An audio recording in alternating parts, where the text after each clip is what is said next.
nous pouvons lire ensemble. Le voleur ne vient que pour dérober, égorger et détruire. Moi, je suis venu afin que les brebis aient la vie et qu'elles soient dans l'abondance. Merci, vous pouvez vous asseoir, que l'Assemblée de Dieu dise Amen. Alors, nous avons parlé d'une vie abondante.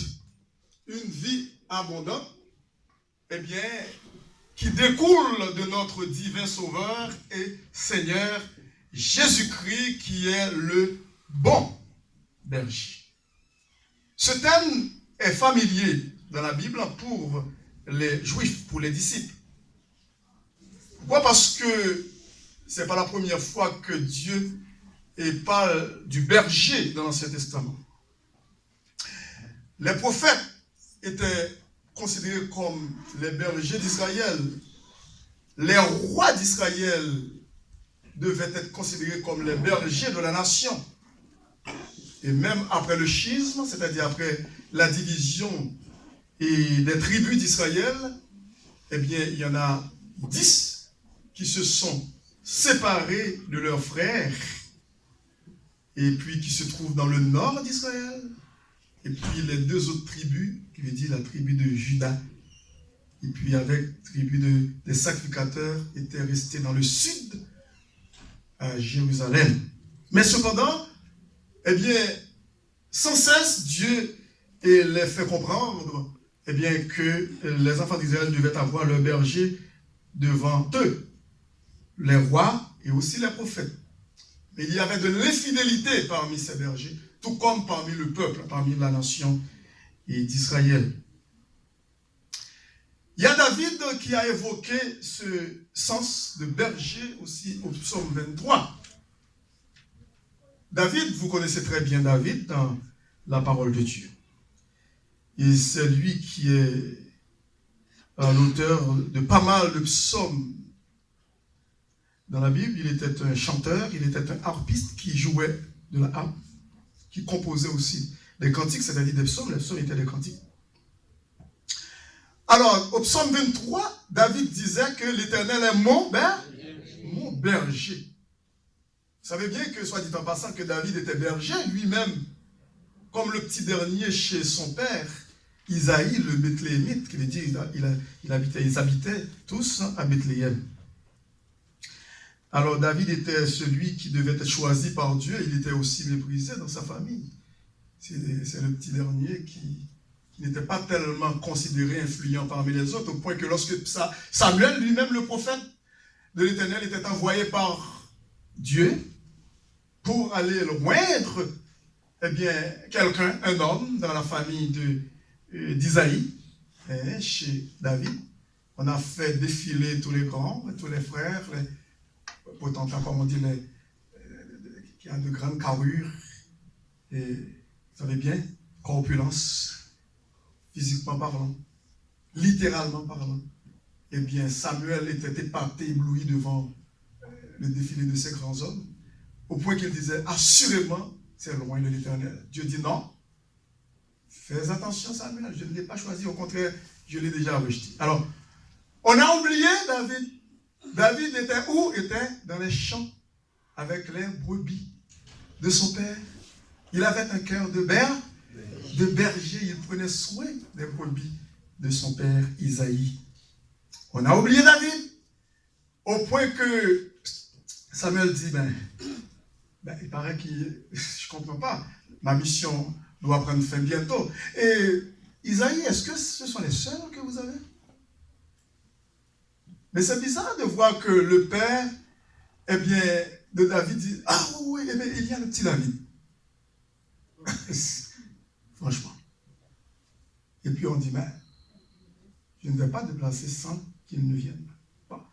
Finalement, c'était lui que Dieu a choisi. Alors, David, lui, eh bien, il savait pertinemment, fort et bien, comment il était, quel rang qu'il occupait dans sa famille. Alors, lorsque Dieu l'a élevé en dignité, David pouvait dire, eh bien, dans le psaume 23, l'Éternel est mon berger. Je ne manquerai de rien. Alors, qui veut dire, ce thème était vraiment familier. il était devenu roi d'Israël, malgré des faiblesses, mais il les reconnaissait et puis Dieu lui a pardonné. Et alors, le grand berger, celui qui ne commet jamais d'erreur, celui qui est le vrai et unique berger, en qui il n'y a aucune faute et fourbe, c'est Jésus-Christ lui-même. Et lorsque Jésus-Christ est arrivé sur la scène en Israël, à Jérusalem, devant la foule, il pouvait dire, incluant les disciples aussi, au verset 1er, en vérité, je vous le dis.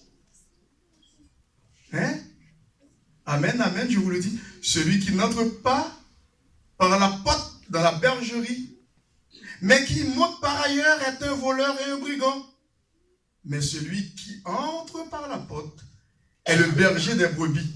Le portier lui ouvre et les brebis entendent sa voix. La première chose, c'est que la porte est ouverte et les brebis entendent la voix du berger. Il dit, il appelle par leur nom les brebis qui lui appartiennent. Les brebis qui lui appartiennent. Et il les conduit dehors.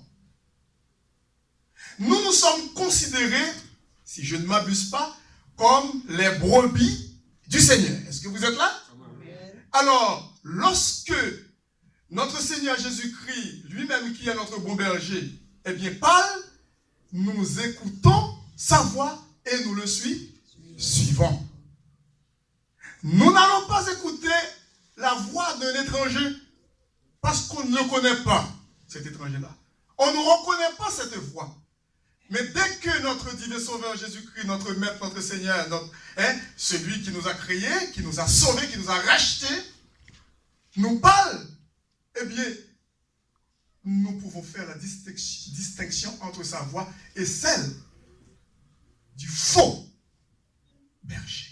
Et c'est pour cette raison que, ici, Jésus-Christ dit, au verset 4, lorsqu'il a fait sortir toutes ses propres brebis, il marche devant elles en signe de sécurité pour que ces brebis le suivent. Il marche devant elles et les brebis le suivent parce qu'elles connaissent quoi? Sa voix. Moi, la question que j'aimerais vous poser, est-ce qu'il y a quelqu'un qui ne connaît pas ici la voix de Jésus-Christ? Et pour connaître en vérité la voix de Jésus-Christ, il faut l'accepter comme sauveur personnel. Sinon, on ne peut pas connaître la voix du Seigneur. On va suivre un étranger. L'étranger, c'est le diable. On va être exposé à toutes sortes, comment dirais-je, de théories dans ce monde qui se réclament, qui se disent Jésus, Seigneur. On va le suivre. Mais quand on a une relation personnelle avec le Seigneur Jésus-Christ, il est notre sauveur et Seigneur, il est notre maître et berger, impossible de se fourvoyer dans la confusion. On reconnaît sa voix, on l'aime et on le suit. Vous êtes là? Amen. Parce qu'il est notre berger et nous sommes ses brebis.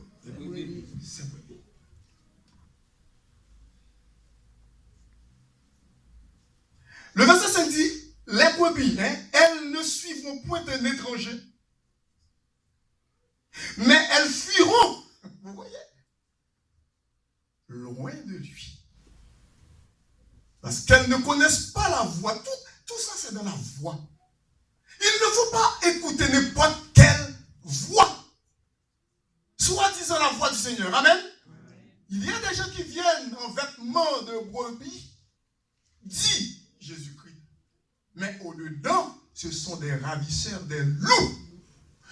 Ils imitent la voix de qui? De Jésus, mais ce n'est pas Jésus. Il faut faire très attention. Il faut s'y méfier. Ils imitent la voix de notre bon berger, mais ce n'est pas lui.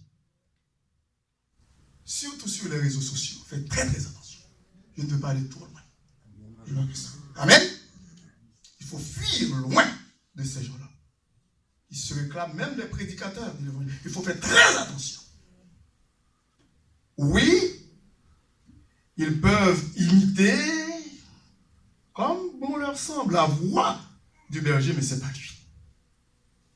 Ça prend le discernement par le Saint-Esprit pour détecter, discerner que ce n'est pas la voix du berger. Il ne faut pas suivre n'importe qui. Et égard à aucune apparence des hommes sur la terre. Faites très attention. Le verset 6 dit, Jésus leur dit cette parabole, mais ils ne comprirent pas. C'est bien dommage. De quoi il leur parlait. Jésus leur dit encore, en vérité, hein, amen, amen, en hébreu. Qui veut dire, sans l'ombre de doute, en vérité, ça veut dire amen, amen, ça veut dire sans l'ombre d'un doute, je vous le dis, je suis la porte des brebis. Et puis, le verset 10, Jésus-Christ dit, le voleur ne vient que pour dérober. Vous voyez? C'est ça sa mission, c'est son ministère. Le voleur, qui est le voleur ici? C'est Satan. Vous vous souvenez à l'origine, dans le jardin d'Éden, qu'est-ce qui s'est passé? Eh bien, Satan se déguisait en quoi? En serpent. Dans l'animal qui était gracieux, qui était bon à l'époque. Si vous et moi, nous avons peur du serpent, avant le péché, c'était tellement un animal, comment dire, qui était tellement beau. Ah oui, c'est vraiment beau. Multicolore. Mais ça devient répugnant. Satan s'est incarné. Il a choisi cet animal qui était tellement beau. Eh bien, pour faire prendre, pour faire avaler cette pilule, est-ce que vraiment Dieu a réellement dit? C'est le doute. Eh bien, le voleur ne vient que uniquement pour dérober. Dimanche passé, je vous avais dit qu'il y a plusieurs verbes ici. C'est vraiment effrayant. Le voleur ne vient que pour dérober, pour voler tout d'abord. Dérober, ensuite pour égorger, et ensuite finalement pour faire quoi? Détruire, c'est la destruction. Avant la destruction, ça commence par le vol. Il l'a fait dans le jardin d'Éden. Il a réussi avec Adam et Ève. Il a volé Adam et Ève entre les mains de qui? De Dieu. Ce n'est pas qu'il pouvait le faire parce que rien ne pourra ravir l'homme qui met sa foi, sa confiance en Dieu dans sa main. Mais cependant, Adam et Ève se sont livrés eux-mêmes. Est-ce que vous me suivez? De leur propre volonté. Dieu n'est pas un macoute. Ils ont préféré écouter la voix de qui? Du tentateur. Ils n'ont pas su faire la distinction entre la voix de Dieu, le Créateur, le berger, et la voix du destructeur. C'est pour cette raison que Jésus-Christ est arrivé ici. Il explique très bien. Faites très attention.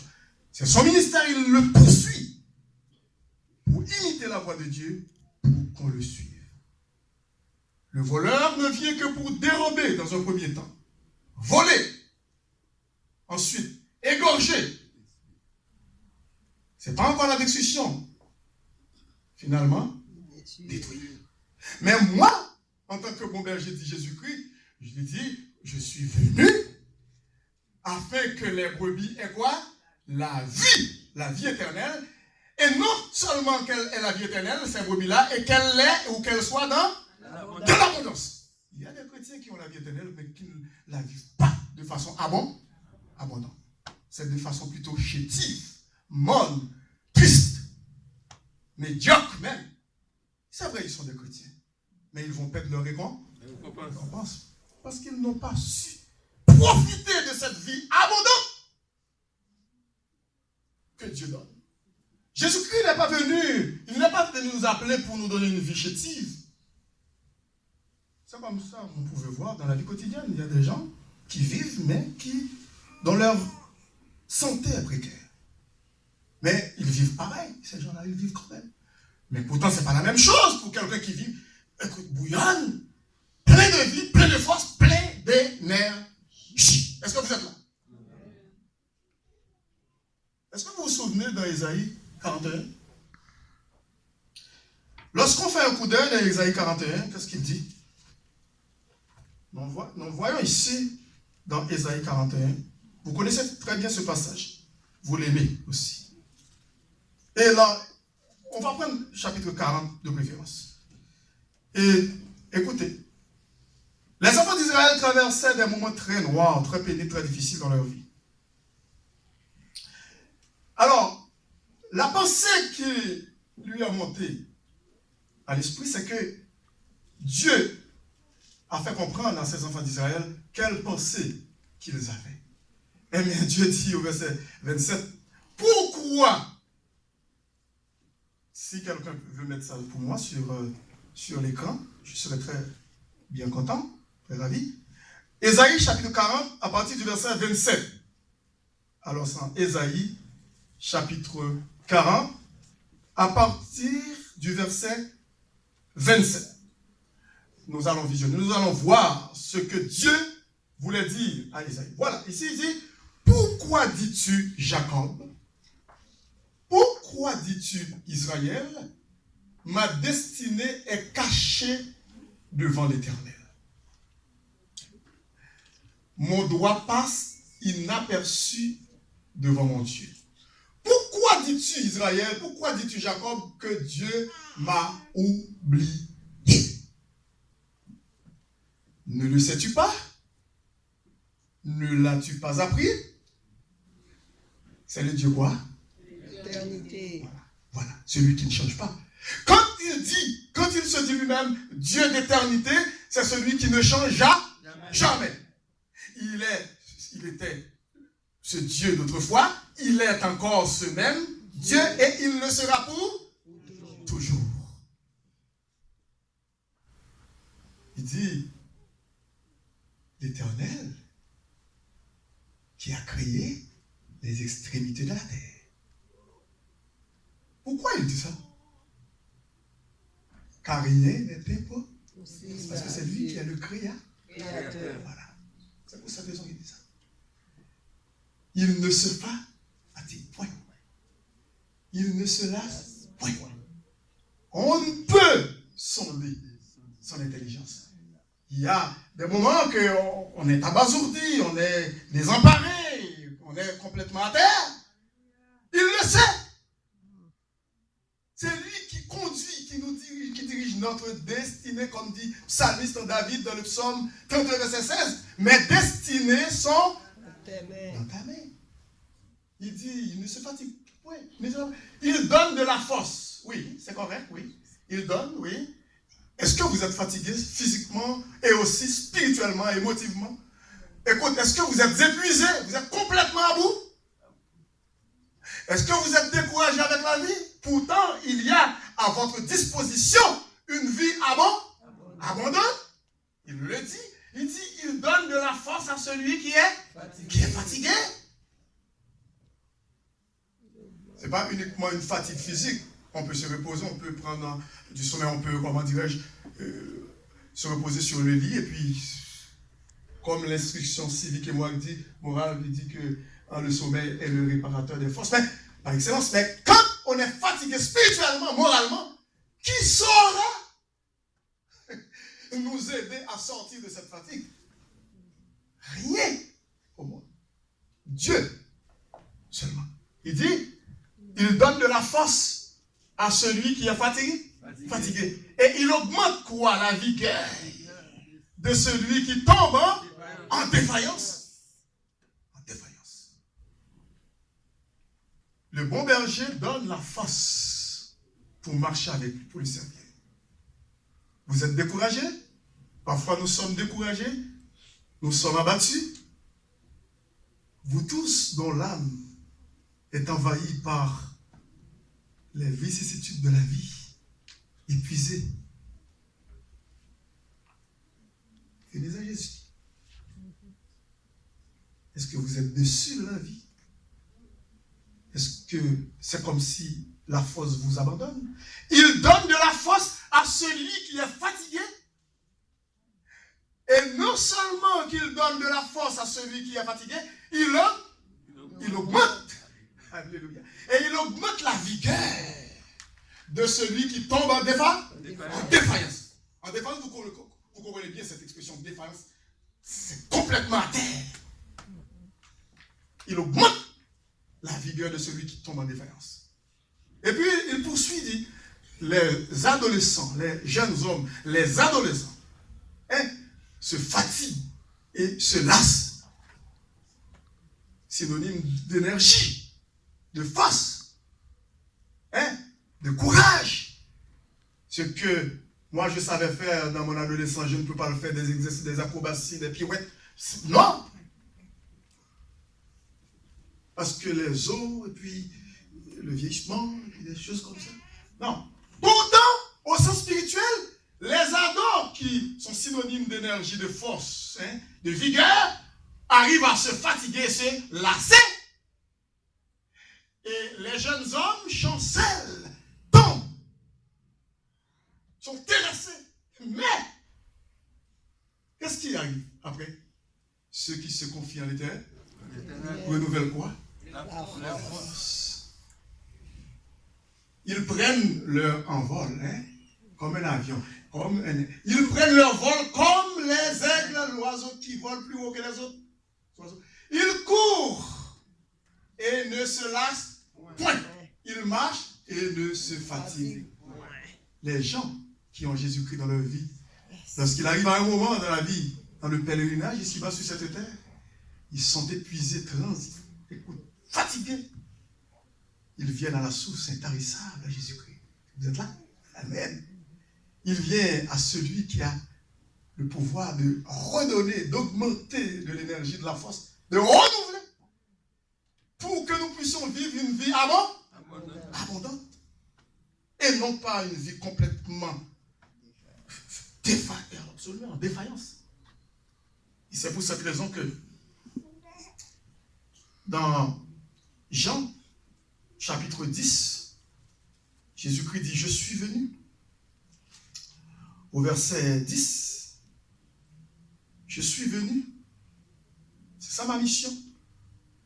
Moi, je suis venu. Afin que mes brebis aient la vie et qu'elles soient de l'abondance. L'apôtre Paul pouvait dire, dans Galates 2:20, j'ai été crucifié avec Christ. Et si je vis, ce n'est plus moi qui vis, c'est Christ qui vit en moi. C'est la vie de Christ qui vit en moi, qui me donne la force de le servir. C'est la vie de Christ. Et il pouvait dire dans Philippiens 4:13, je puis tout, alléluia, par celui qui me fortifie. L'apôtre Paul expérimentait la vie abondante. Et nous ne cessons pas de recenser la même chose pour dire que lorsque l'apôtre Paul était en prison à plusieurs reprises, la prison romaine pour la cause de l'évangile, injustement, eh bien, la prison ne pouvait pas fermer la bouche de Paul tant qu'il vivait une vie abondante. Il pouvait dire aux chrétiens de Philippe, alors qu'il était en prison, réjouissez-vous toujours dans le Seigneur. Philippiens 4:4. Je le répète, dit-il, réjouissez-vous. Parce qu'il avait une vie abondante. Je suis venu afin que ma brebis ait la vie et qu'elle l'ait en abondance et qu'elle soit dans l'abondance. C'est non pas une vie chétive. Mes amis, écoutez, si vous voulez vivre une vie en Jésus-Christ, écoute, vie à là. Il en a vie. Il en a vie.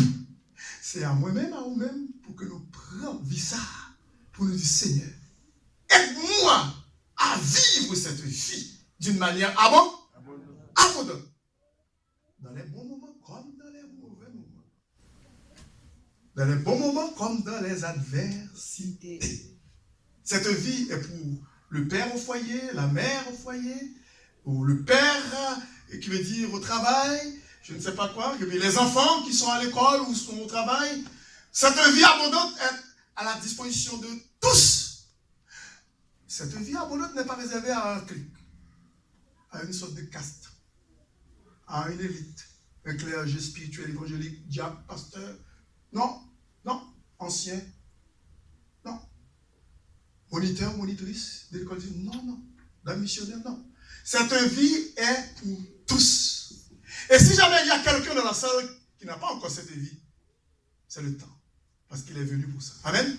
Je suis venu, dit Jésus, afin que mes brebis aient la vie. Et qu'elles soient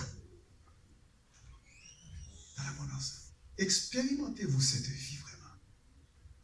Cette vie nous donne du zèle pour cette vie. Pas un zèle charnel, pas un zèle diabolique, mais un zèle spirituel. Cette vie nous aide à marcher, à cheminer avec le Seigneur. À avoir du zèle, à nous revêtir de toutes les armes de Dieu, dit Ephésiens 6, afin de pouvoir tenir ferme contre les ruses du diable. Parce que nous vivons les derniers temps.